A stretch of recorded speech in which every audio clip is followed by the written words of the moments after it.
दास आज आपके सम्मुख जो वृतांत जो घटना रखने जा रहा है वो श्री राम नाम सिमरन से संबंधित है कि अगर आपके जीवन में कुछ भी नहीं अगर श्री राम नाम का सिमरन है तो समझो कि आप दुनिया के मालिक हैं, दुनिया सारे संसार के मालिक हैं। कई ऐसे दुर्लभ भक्त होते हैं कि परिणाम से जो उनके जीवन में चल रहा होता है, परिणाम से अंजाम, जो परिणाम चल रहा हो, जो समय चल रहा हो, उसी को अपना अंतिम सत्य मान लेते हैं। लेकिन ये नहीं पता कि जीवन में घटने क्या वाला है, होने क्या वाला है, वहां तक पहुंच ही नहीं पाता। बोलो जय श्री राम। क्योंकि आज की घटना हो सकता है कि आपके विश्वास को प्रभु चरणों में और ऊपर कर दे और मन प्रभु चरणों में और ज्यादा भागे, समर्पित हो जाए। और हो सकता है हम इसे एक कान से निकाल के दूसरे कान से, एक कान से डालकर दूसरे कान से निकाल दें और हमारा समय यूं ही चलता रहे। समय चलाना नहीं, समय जीना है। जो समय हमें मिला है उसे जीना है, हर पल को जीना है। ये श्री राम भक्त हनुमान चाहते हैं। आज के शुभ दिवस पर आज जो भी आपके चरणों में वृतांत रखा जा रहा है, अपने अंतर मन में बसारो। अगर जीवन में कोई चाहते हो कि कोई दुख आपका कुछ ना बिगाड़ सके, आपकी सारी समस्याएं हल हो जाएं, तो आज के वृतांत को प्रभु बजरंगबली महाराज का प्रसाद समझकर अपने जीवन में धारण करना। बोलो जय श्री राम। आज की जो कथा है वो संत कबीर जी से जुड़ी हुई। संत कबीर जिसके नाम के सामने, जिसके नाम के आगे संत लग जाए तो सोचो, बहुत प्रभु चरणों में ध्यान, अटूट विश्वास प्रभु चरणों में, और प्रभु उनके इतने दीवाने कि सब कुछ कर गुजरने को तैयार है। श्री राम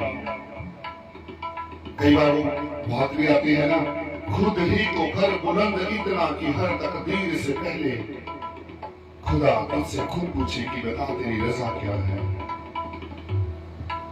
हम कैसे अपने परमपिता परमेश्वर के सामने इतने सुदृढ़ हो सकते हैं कि परमात्मा हमारी किस्मत लिखते हुए हमसे एक बार पूछे जरूर कि क्या चाहते हो। वो सुदृढ़ता, वो दृढ़ता, वो विश्वास कहां से आएगा। पल पल तो मैं टूटता हूं, पल पल मेरे मन में कुछ एक ख्याल आता है, अगले ही पल दूसरा बदल जाता है। भक्त का जो विश्वास होता है अटूट होता है, वो टूटता नहीं। बोलो जय श्री राम, जय श्री राम। चलिए कबीर जी के इस विश्वास में आपके लिए क्या छुपा है, ढूंढते हैं, निकालते हैं। बोलो जय श्री राम। कबीर जी सिमरन में बैठे हैं, श्री राम अंतर मन से सिमरन कर रहे हैं। अंदर से आवाज आती है अपनी लोई की कि आज घर में अन्न नहीं है, आज खाना कैसे खाएंगे। और सोचो कि अगर कोई संत महापुरुष, कोई परमात्मा का प्यारा आ गया तो उसे क्या खिलाएंगे। आवाज आ रही है बड़ी जोर से। कबीर जी के घर के सामने से एक व्यक्ति गुजर रहा है जो निंदक है कबीर जी का, जो विरोधी है, वैरी है। क्योंकि कबीर जी जब प्रभु श्री राम के नाम का प्रचार प्रसार कर रहे थे तो जो उस समय के धर्म के ठेकेदार थे उनको ये बात पसंद नहीं थी कि ये सबको परमात्मा से जोड़ रहे हैं, तो हमारी दुकान कैसे चलेगी। बोलो जय श्री राम। विरोधी। और इसका एक और भी कारण था कि कबीर जी के माता पिता का नाम नीमा और नीरू, जुलाहे प्रोफेशन से, ब्राह्मण घर में पैदा नहीं हुए, लेकिन श्री राम का सेवन करते तो जो उनके धर्म के लोग वो नहीं चाहते थे कि ये राम का सेवन करे, बोलो जय श्री राम, विरोधी हो गए। हर बात पर कोई ना कोई बहाना ढूंढने लगे कि इसको कैसे किस प्रकार निंदित किया जाए, कैसे इसकी बेइज्जती की जाए, इसे नीचा दिखाया जाए, बोलो जय श्री राम। तो यहाँ पे बात ये आती है, आप संगत के जितने भी संत महात्मा सुन रहे हैं ये बात, और या जो रिकॉर्डिंग में जो सुनने वाले ये बात का ध्यान रखना, जब दुनिया आपकी वैरी हो जाए, दुनिया आपके खिलाफ हो जाए, आपको केवल और केवल श्री राम जी की शरण में जाकर बैठ जाना है, बस फिर आप चमत्कार देखिए। दास ये शब्द बहुत कम यूज करता है, पर आज कहने की आवश्यकता है कि आपके जीवन के अंदर चमत्कार हो सकता है, आप स्वयं लेने वाले बने। ये चमत्कार वो चमत्कार नहीं, ये चमत्कार प्रभु कृपा का चमत्कार है। अब जो होने वाला है, दास जो इस घटना में बता रहा है, वो समझने का प्रयास करें। अब उस व्यक्ति ने जाकर, जिसने ये सुन लिया कि आज कबीर जी के घर में खाने के लिए दाना भी नहीं है, वो जाके सभी निंदकों के पास बैठ जाता है, कहता है कि कबीर जी के घर में आज ये स्थिति है, आज उसे नीचा दिखाने का सबसे सही तरीका आ गया।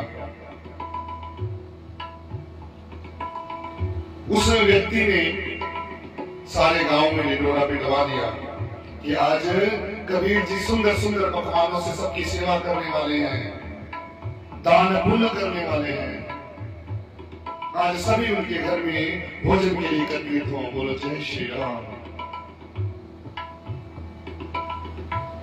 स्थिति ऐसी आ गई, कबीर जी के कानों में ये बात पड़ गई कि मेरे घर में आज सभी आने वाले हैं और मेरे घर में अन्न का एक दाना भी नहीं, ये श्री राम कैसे चलेगा। मन में आया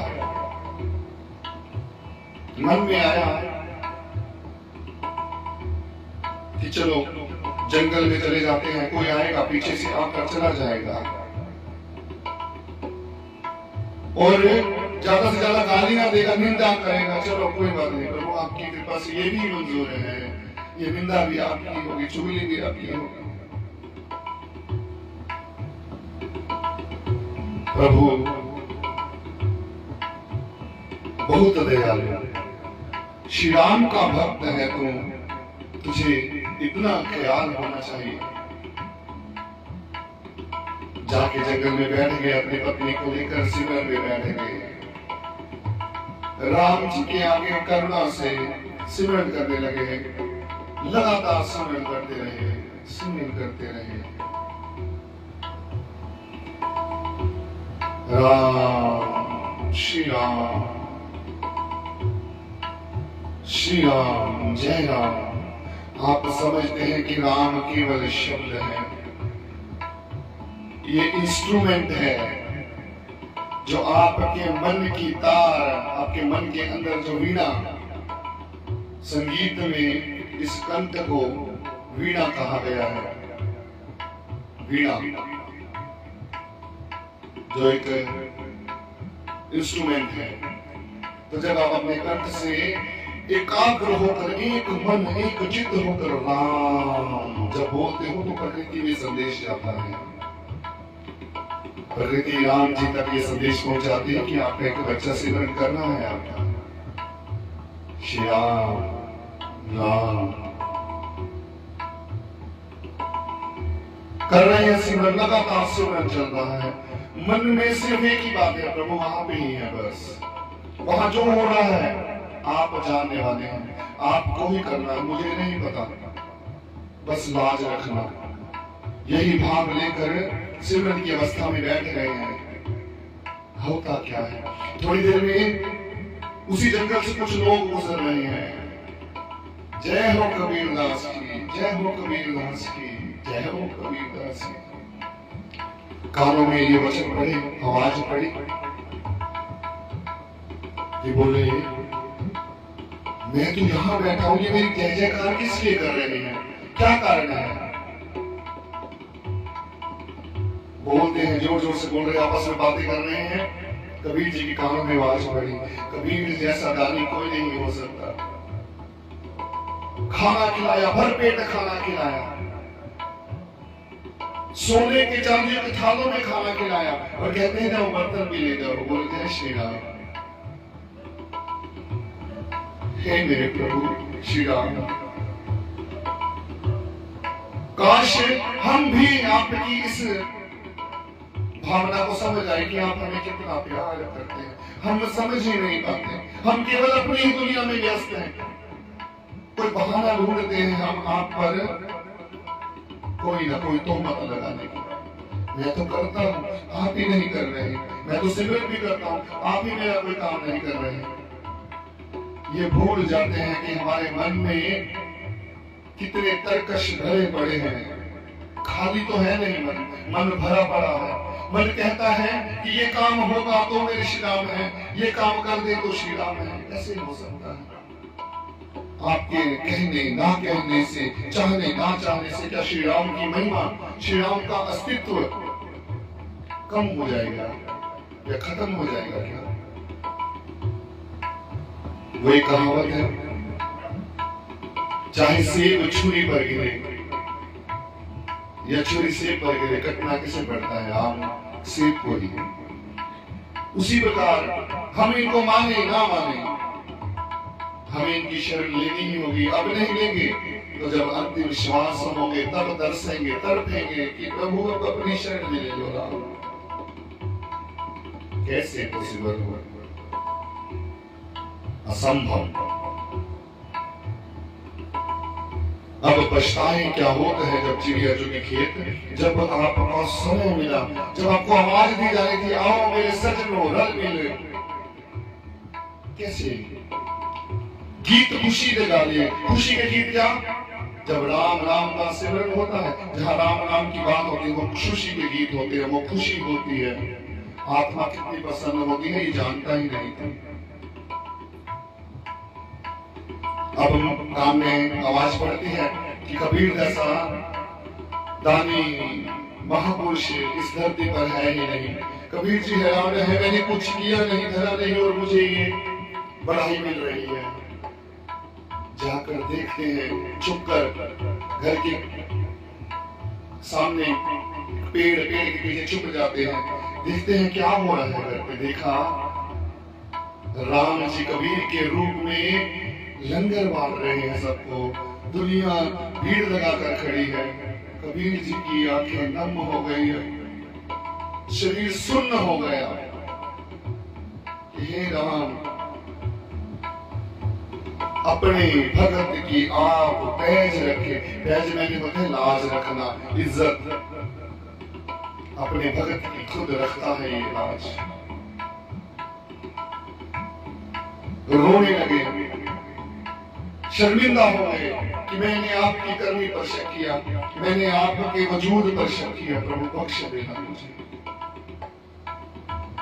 श्री राम सेवा कर रहे हैं, लोग लंगर खा रहे हैं, सोने चांदी के बर्तन है साथ लिए जा रहे हैं। ऐसे ही कबीर जी का नाम नहीं है दुनिया में मशहूर। कबीर जी वहां पे एक पेड़ के नीचे ही चादर उड़कर लेट गए ताकि मुझे कोई देखे ना। शर्मिंदा हो गए, कैसे जाऊं? राम जी हैं, उनको राम जी के दर्शन भी हो गए। जाकर लेट गए और थोड़ी देर में पर्दा हटा। राम जी बोले मैंने बहुत सेवा कर ली, जा अब जाके संभाल। बोलो जय श्री राम। अब आप बताइए कि क्या हमारा विश्वास, क्या हमारा अकीदा अपने श्री राम के प्रति इतना पक्का है कि हम इतनी बड़ी बड़ी बातें करते हैं, हमारा ये भी हो जाए, हमारा वो भी हो जाए। जहां जहां ये विश्वास की डोर कमजोर पड़ती है वहां श्री राम कुछ नहीं कर सकते। ये लिख लो, विश्वास जब पक्का हो कहते हैं दुआ जब दिल से मंसूर होती है, मंसूर जिसने लिखा है वो कहता है कि ये मंसूर जब जो दुआ है दिल से होती है, दुआ जब दिल से ए मंसूर होती है तो ही प्रभु चरणों में मंजूर होती है। बोलो जय श्री राम। हमें अरदास ही प्रार्थना ही नहीं करनी आती, अड़ब है, जिद्दी है, अभिमानी है, मन में अभिमान है, मैं क्यों झुकूं। और तो हम श्री राम जी के चरणों में अब 5 मिनट देकर इनके साथ कनेक्शन बिठाने के लिए भी समय नहीं निकालते। राम राम। आज दास ये मंगलवार के लिए प्रभु शरण में ध्यान रखते हुए बजरंगबली जी को हाजिर मान कर कह रहा, जो संगत करते हो ये आपके जीवन के पुण्य स्थापित कर रही है, आपके दुष्कर्मों को पुण्य में बदल रही है। और अगर और एक्स्ट्रा चाहते हो, रिचार्ज करते हो ना फोन को, एक्स्ट्रा रिचार्ज, अपनी जीवन को अपनी जिंदगी को रिचार्ज करना चाहते हो तो 5 मिनट तो सुबह, 5 मिनट शाम, ज्यादा तो जितना मर्जी आपका ध्यान है, राम नाम का सिमरन किया करो। क्योंकि राम नाम जब आपके वर्तमान को संभालेगा और संगत आपके भविष्य के अंदर जितनी भी कठिनाइयां हैं उसको रोक कर रखेगा। बोलो जय श्री राम। अब ध्यान है, कर्म आपका है, करना है तो कीजिए। एक दिन जरूर फोन को हाथ में साइड में रख दो, फोन को कभी भी मत अपने पास आने दो, 5 मिनट दो अपने आप को और श्री राम जी के सिमरन में बैठ जाओ। जितना जितना सिमरन करते जाओगे अपने जीवन के हर मकसद के उतने करीब होते जाओगे। बोलो जय श्री राम। अगर ऐसा नहीं हो जाए तो हमें इस बात का दोषी समझ लेना, लेकिन याद रखना श्री राम जानते हैं कि आपके मन में कितना विश्वास है। श्री राम जानते हैं। विश्वास की बात एक और घटना याद आ रही,